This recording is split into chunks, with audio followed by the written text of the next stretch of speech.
We are staying on top of the damage and aftermath from those severe storms that hit this week across the capital region. Saratoga County is under a state of emergency, and you are seeing the devastating scene from the town of Edinburg today, where just moments ago, the National Weather Service confirmed a tornado did in fact touch down there. This is not our first time trying to reach this area. Tessa Bentulin tried to get to Edinburg on Tuesday night, but all of the roads were closed. Today, Stella Porter is there. She joins us live right now. Stella, we've been hearing from our viewers, and now you are seeing firsthand what those storms did to that area. And Sabrina, we were only able to see the worst stretch of it by boat. Still impossible to get down there by car, thanks to the folks at the Edinburg Marina who took us over there. And you just wouldn't believe the scene. The damage is so bad. One neighbor telling me he doesn't think it'll ever be the same down there. And we're talking about hundreds of trees down. We're talking about power poles down, boats tossed around like nothing. Let's show you the map of where this is. The worst of the damage is along South Shore Road from Fox Hill Road to County Road 10. This is along Great Sacandaga Lake.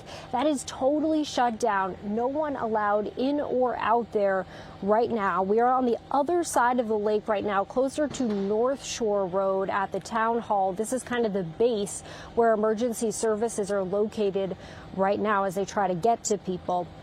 And we know the National Weather Service says it has surveyed damage on South Shore Road, with Sabrina just reporting that we're learning that was a tornado, confirming what many neighbors have told us today.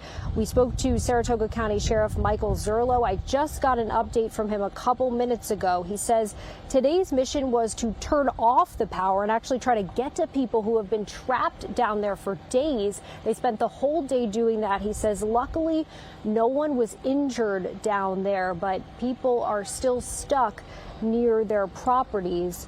And those neighbors we talked to say Tuesday was incredibly scary. Yeah, we were coincidentally watching Paul Cayano on your channel, and when he mentioned our little town of Edinburg was in the direct path, we obviously became concerned. About a minute after that, the power went out, and I looked out the window toward the water and saw a wall coming that I'd never seen. One of these giant oak trees, probably 3 foot in diameter, snapped like a toothpick, and we ran for the basement. And for several minutes, seemed like an eternity, it just sounded like a freight train rolling over the house. Our goal is to work with National Grid today to make sure that the power is off and we can do a door-by-door wellness check on the residents there to make sure everybody's okay. And the Sofans, who you heard from there first, had been trapped down there for days in their home. There are so many live power wires that they can finally rest easy knowing those are off as National Grid makes their way down the street. They're turning those off so people can get out and survey their damage. You heard him say it. It sounded like a freight train just minutes after he was tracking that damage and the path of the storm on our channel as Paul and Reed were live tracking this. We want to go now to Reed Kisselbeck, who is getting the aftermath report from the National Weather Service, confirming what many people on the ground, Reed, said they heard and saw. My hand, I'm actually holding the report from the National Weather Service that was put out less than an hour ago, confirming that we had an EF1 tornado that actually touched down 2 miles northeast of Edinburg. It was maximum wind at 110 miles per hour, so the top of the scale for an EF1 tornado rating.